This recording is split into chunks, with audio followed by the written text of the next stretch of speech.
I have John on the line with me. I'm Brad. Hey guys. I just want to say, hey, we're both prior military, and we started this channel to just because we just love the research part of it all. And we may not post regular. We're going to post when stuff's happening. And kind of the direction is really Sasqutch and UFO. I'll let you kind of take it, John. Yeah, just factual-based happenings that are going on that are hard to explain, and wrapping our brains around together as a community and really taking it from that research standpoint. We love everything that's hard to explain, and that's kind of why very credible guys out there that are posting on this right now. But it's originally I found it out of the Drive.com, which is a news channel that covered the story that happened back in October, I believe on the 25th of last year. So okay, cool. Yeah, and it's pretty awesome, right? There's actually, I think it's a Southwest pilot that's up there, as the video goes, and they have a sighting.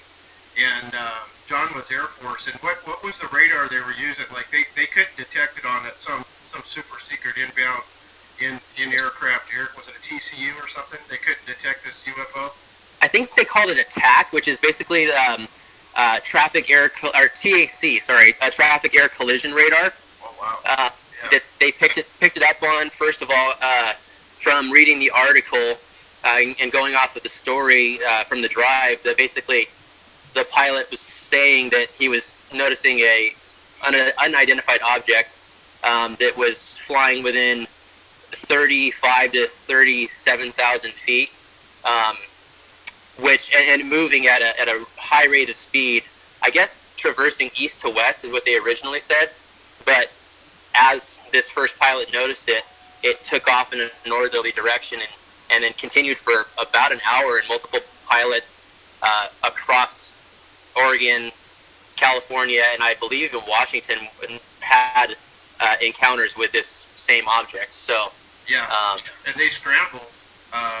I think they scrambled the F-16s right out of Washington. I think it went on to say.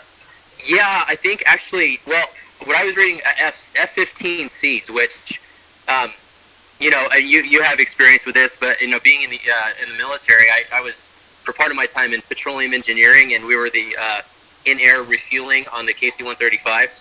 Yeah. And we did a lot of exercises with the Air National Guard out of Portland, and they were saying these F-15Cs were scrambled out from Portland towards the very end of the encounter, but were unable to catch this thing. By the time they got up there, they were gone, and it's very just an interesting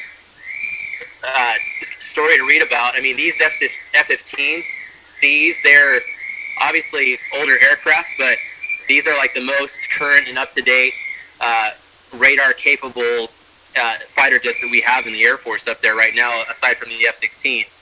Wow. So for how old they are, they're retrofitted with some of the best radar technology that we have. So it's kind of unbelievable that they couldn't even pick up on this thing. Wow. Wow. Thanks for the fill in there. Yeah. All I know is being a grunt army, those things would buzz us like 200 feet out in the desert. They wake us up out of sleep, and they were awesome. I mean, we were. Oh yeah, just to let you know they were there, right? Yeah. So anyhow, hey boys, wake up. The fact that they couldn't pick this thing up, and that was the thing. So John and I have noticed we've been researching for a while.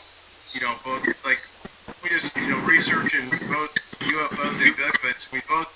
John's had a closer encounter than I have with Bigfoot, and he's had UFO sightings. One recently he's going to talk about.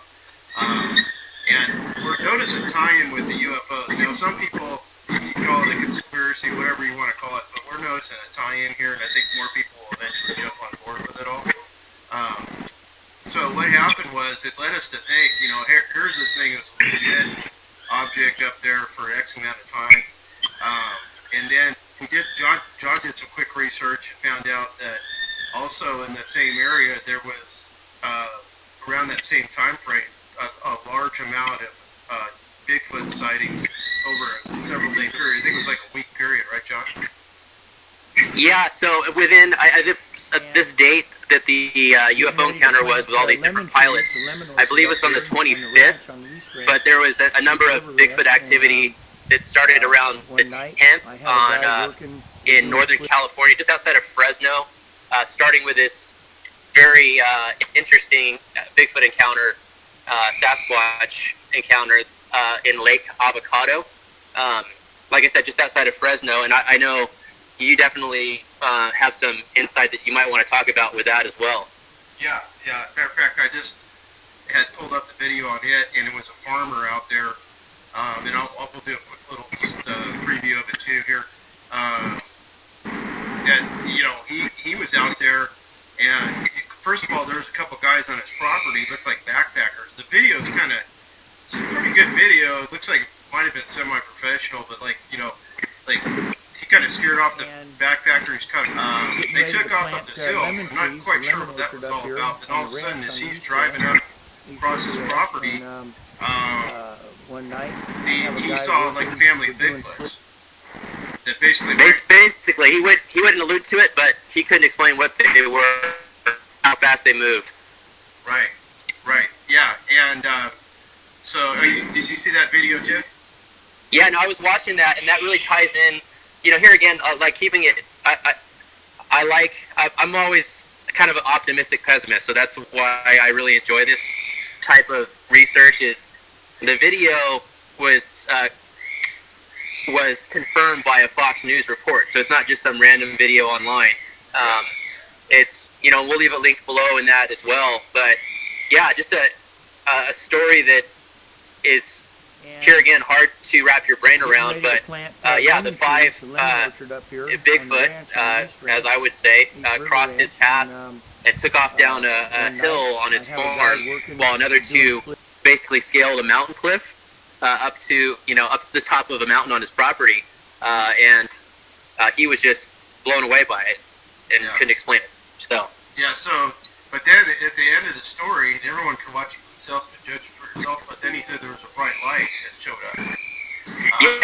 Yep. So hey, what? I mean, we've also seen stuff recently, or we both heard Bobo talk, and this was maybe like a year or 2 ago. And he's from the Finding Bigfoot show, and you can judge it for what you want, but I think they're legit. I do too. Yeah, and they basically, he talked about an orb sighting, and it sounded like a squatch. So I mean, something's definitely going on. It's there's some correlation, not sure what yet, but something's there. Yeah, and whether it's this so-called, it's the UFO, but they were explaining it as a blue and silver type of cylindrical or circular object as far as the pilot sightings from the October 25th. But it makes me wonder, there's a swath of sightings during that similar time frame, if it has anything to do with that or what. So from Northern California, literally all the way up into Washington. So there's definitely a correlation. Are these things, are they, everybody thinks they're just stomping around eating and running people out of their territory, but it's definitely a possibility they got higher intelligence. And if you ever get into the David Pilates stuff, it will make you think possibly even further beyond that something else is definitely going on with, I don't want to say abductions, but I said it, so who knows? I mean, just, folks, first and foremost, if you go out in the woods, John and I used to go out by ourselves, and then we don't anymore. Not anymore. Go out together with someone else. Yep. Don't go alone. It's not. I mean, let alone all the things that are happening in this day and age with society as it is. You just want to be better to be safe than sorry, and definitely go in twosies. Yeah, definitely. That's one kind of subject, and the other part is that kind of leads to my sighting, which was a UFO sighting. I do have a Bigfoot encounter too, but UFO sighting that was about 9 years ago now. What happened was I had just stepped out of the front of my house. We were actually moving, so you know how that goes when you're loading up stuff and in the rush of that, yeah. Oh yeah. So your mind is kind of, and I've heard this before. That's typically how a UFO or even a Bigfoot sighting will happen. It's not when you're really, expecting it. If you're you're out there looking, hey, am I going to see it? It's not when it happens. It's when you're not expecting it to happen. And Yep. so, yeah. And that could go down a whole other avenue too. But true. That is true. And I was thinking the same thing. Anyhow, I just stepped out front. We're, moving, and I looked like I basically, oh boy, yeah, here we go. I get a little feeling of help. I looked dead center of the sky. I mean, like, just as, we're basically the uppermost part of the sky, wherever, just the point of the sky, I guess you could call it. And I saw this object move that there's no way a plane could make these movements. And I've seen a lot of aircraft, like, throughout the military days and civilian life. And it literally, and I've heard this before, that it moved in basically an L-shaped and very extremely quick movements. It was very far away. Star couldn't have made that movement. It had to be some type of, basically UFO. And it moved so quick, and it was gone. It was just out of What year was this again? I can't remember. I think it was. I want to say this was the 2009 time frame. Okay, gotcha. So you're talking 9 years ago. Yep. But yeah, I mean, it was. I know what I saw, and I told my wife about it, and she believed me, But it's how that goes. It's kind of like lets you see it yourself, It's just. I mean, it was incredible. I could, I was blown away. Yeah. So. Well, and that's what kind of drives us. Those personal stories. We can now knowing and doing the research, we can base our experiences in life, unexplained experiences like this, that it happens often, and that now there's research coming out about it, and you could base facts off of feelings and your own experience. It's hard to believe yourself sometimes. So that's the exciting thing about that, part of the reason why we're doing this. So yeah, exactly. Do you want to get into your UFO sighting you had the other night? Yeah, this was just recently. Pretty. So I like to keep track, as you know, of the Vandenberg launch schedule. That's something I've always been interested in. Space and different things. Kind of a closet nerd. So I keep track of their launch schedule. Long story short, we all know that the next Falcon 9 Heavy is going to be launched this Sunday out of Vandenberg, which is something fun to pay attention to. If you guys don't know about it, check out their the Vandenberg.mil, and they'll have this year's launch schedule posted for you. That's the SpaceX rockets, right? SpaceX, yeah, the Falcon 9, not the heavies like we saw from Florida, but the Falcon 9s from SpaceX. So they're just fun to watch. We caught the last one on film. My kids and I did back in December. Just a fun thing to watch. So if you guys are out and about Sunday morning, check it out. Right. But so the reason I say that is I was coming back home from work last week, probably about 7:30, and pulled into my neighborhood and saw a very similar object that seemed to be something like the Falcon 9 that was launched in December. And I said, well, that's funny. I don't, I thought that was for the middle of the month. This was probably the first week in February. Right. And I sent a picture over to you, and we'll post it if we can we'll do that. on the channel here. And I caught just the tail end of it, because as I was pulling over to film it to show my kids, it literally just looked like that Falcon 9 Heavy from December, Falcon 9 from December. Yeah. But it just disappeared. I mean, it went away, and I caught the very tail end of it of a photo, and we'll post that, and you guys can look at it and judge for yourself, see what you think. But a very peculiar situation where I'm thinking, this first Falcon 9 in December, I think that video I had was like over 3 minutes that I sent you. Yeah. Oh yeah, we'll post that too. I think people have seen a lot of that, but it's good to see again. Yeah, it's an amazing thing. But this went away and it came up and left, and I want to say a good 20 seconds, and the time it took me to pull my car over and whip out my phone, it was pretty much gone. Wow.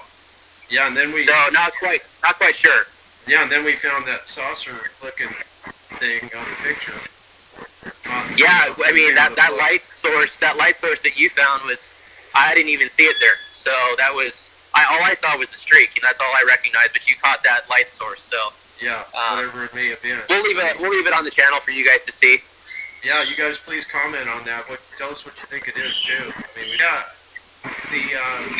mine was actually doing some research up in near the Palomar Mountain, which is San Diego County, still the San Bernardino National Forest area. Up there doing research by myself, which we don't do anymore, but and I was just kind of out there doing some wood knocks and doing a little bit of filming. Well, I was in this spot where it was kind of basically a canyon. I was, basically near my car, and it was canyon walls on each side, and I did get and I think, John, I did tell you this before, but I did get a wood knock response. Yeah.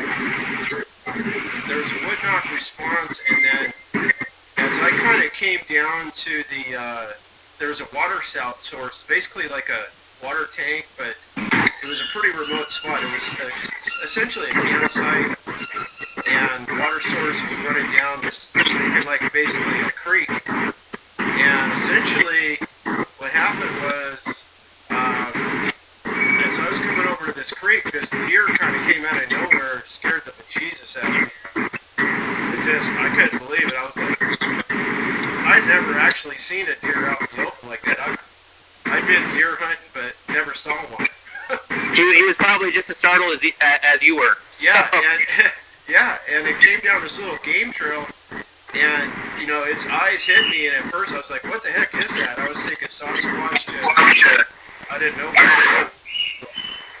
Anyhow, so next thing you know, stuff started getting weird, right? There's a little bit of time that transpired, but you talk about, like, they'll hit you with infrasound and different things, which I'm not 100% positive about, but I know that essentially the camera started going crazy. It wouldn't hold a shot. Essentially, it got real jittery. I'm kind of jittery with it anyhow, more jittery than normal.